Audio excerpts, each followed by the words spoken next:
My first thought after firing that rifle was actually maybe the opposite of what you would think, because I literally went from wanting to die to groveling for my life. All I wanted was to live.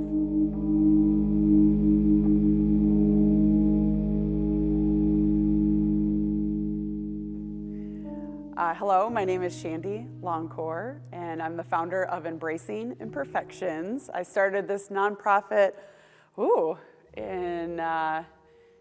I started speaking, I guess, in 2019 to share my secret. For the longest time, I hid my childhood suicide attempt story because of fear, and judgment and all the things that surround, the taboo subject of suicide, until I was really basically given a gift to share it in hopes to ultimately prevent suicide and to tear down the stigma that surrounds mental health. So I grew up in Kalkaska, Michigan, a super small town with great people. And I look back at my childhood and I feel like it was great. I had two loving parents, Randy and Sheila, and I had an older brother, right, who was as kind to his kid sister as most older brothers are, right? And I was destined to grow up as a fairly normal kid with with a promising future, right?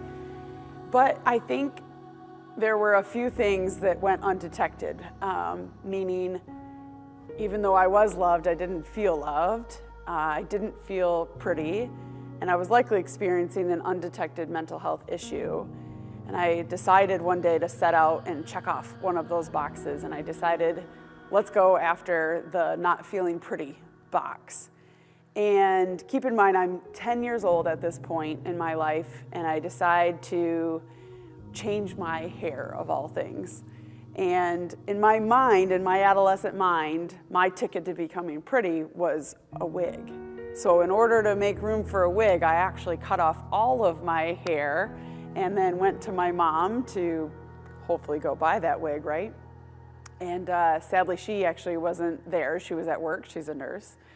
And my dad, and so keep in mind, like, the buildup here was pretty big in my mind, right? Meaning,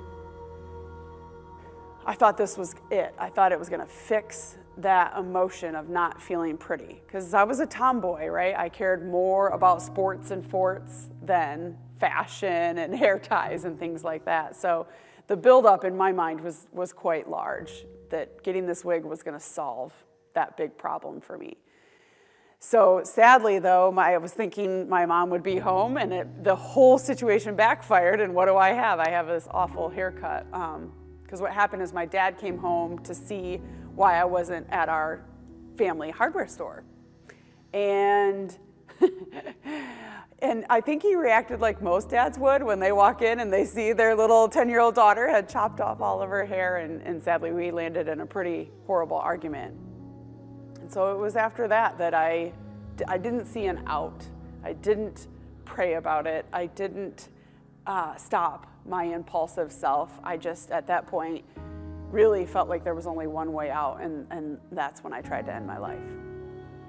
Yes, I would say that everything looked good on the outside. Yeah, I was struggling on the inside. It reminds me of, I look back at pictures of me at 10 years old, and I'm smiling, and I'm happy, or I appear happy, and I just think it goes to prove that just because someone is happy on the surface doesn't necessarily mean they don't have a storm brewing inside of them.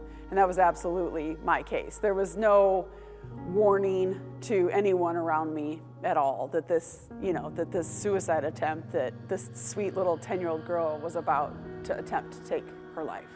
So I'm really fortunate that while I still carried it out in a very dramatic way, because it was via gunshot wound, that I think a pretty big moment I know. I think my miracle in my life was at the last second I switched that rifle from my left to my right, thinking that's where my heart was on.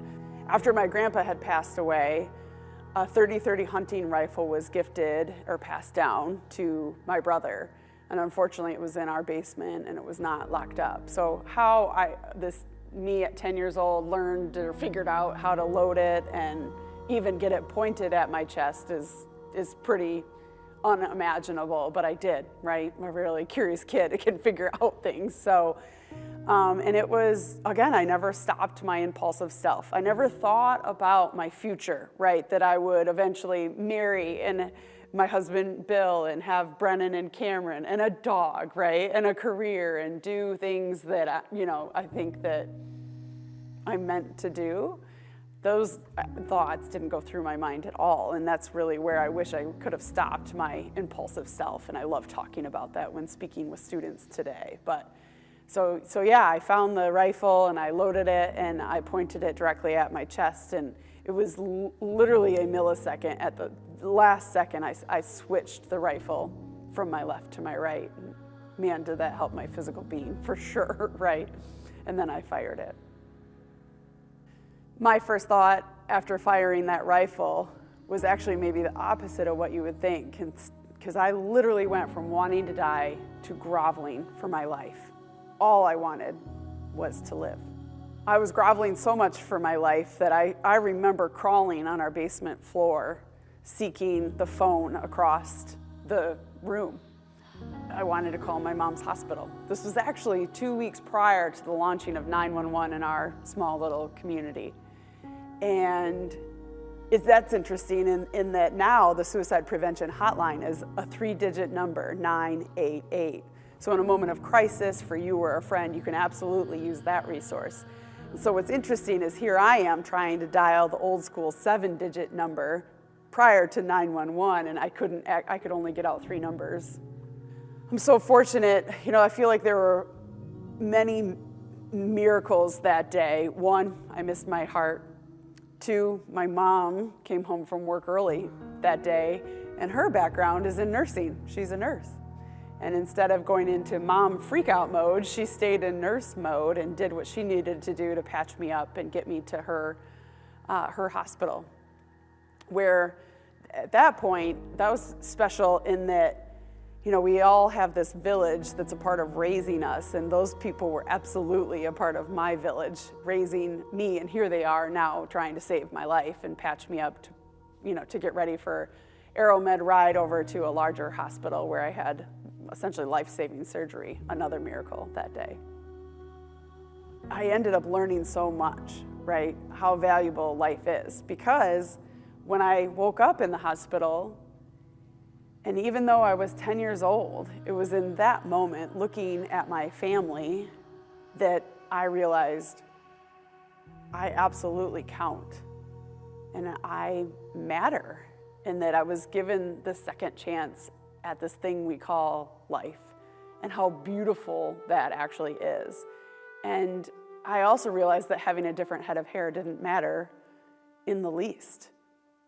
What mattered was that I survived. And then the beautiful, challenge of figuring out why, right? Why did you survive? And so from there, the local paper actually called it an accidental shooting.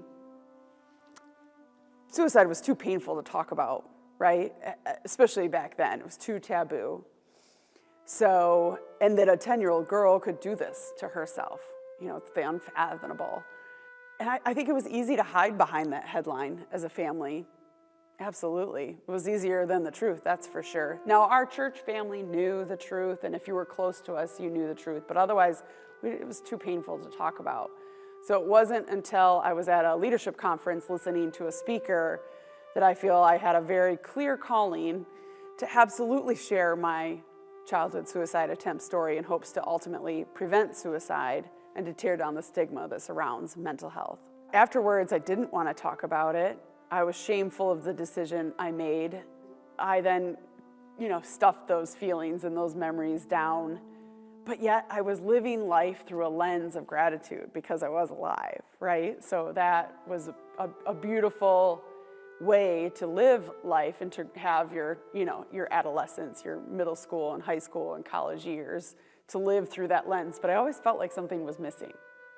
And I think what was missing was sharing what actually happened in hopes to bring the topic of mental health to the forefront of the conversation. And that's why I speak at schools today in front of thousands of students, middle schoolers and high schoolers. I absolutely love connecting with them and having the hard conversation about mental health. My first message for parents is to have a conversation about mental health. The door is really open after COVID to talk about mental health. And so I think it's important, even though you might not have the words or you might feel like it's a messy conversation, have a conversation about how we as a family can set ourselves up for, success as it relates to mental health. Meaning, what do we need to do on a general everyday basis to set us up with a good foundation of mental health? And then also, I think it's important to talk about what happens when a friend, yourself, a family member is in a moment of crisis. It's okay to say, are you thinking of taking your life? Because when you can name it, you can actually do something with it and seek out help. Obviously, we have the 988 number, but there's also local resources that would jump through hoops to save your life, because you're meant to live this life. I would say to the parent that lost their child, as hard as it is, that part of their legacy is talking about them. And even though it can be a really hard conversation, I think talking about them helps others, so their life can live on. I believe we're born with hope, and I believe we get to use that in powerful ways to reach out, to help others. I love the concept of bucket filling, and meaning your interactions with people is either adding to their invisible bucket and how they feel or taking away. And I can't think of a better thing to do in life is to fill other people's bucket and to fill them up. So I really like when I'm on a stage, I absolutely talk about the power of one. Just one person can change, how someone else feels. I like to talk about almost like how they can tilt the world's axis for someone else. You never know what one comment or one gesture or one kind note will do for someone else. So I challenge people to be that for someone else. I love the concept, don't forget the power that you have. So I don't care what your role is in life or what your career is, you absolutely have the ability to positively impact. When given the opportunity to speak at middle schools and high schools or companies, I really like leaving the audience with a challenge. And that is the power of one. And it's answering, basically the question is, why are you here on this earth? And what are your gifts? What are your callings? What's your purpose? And to act on that. And to be someone's light in their darkness. When speaking, I absolutely love to share with students that they may not know their purpose in life yet, but part of the beautiful journey in life is figuring that out. And so while you might not feel that you have purpose or that you matter, you absolutely do. And there is hope.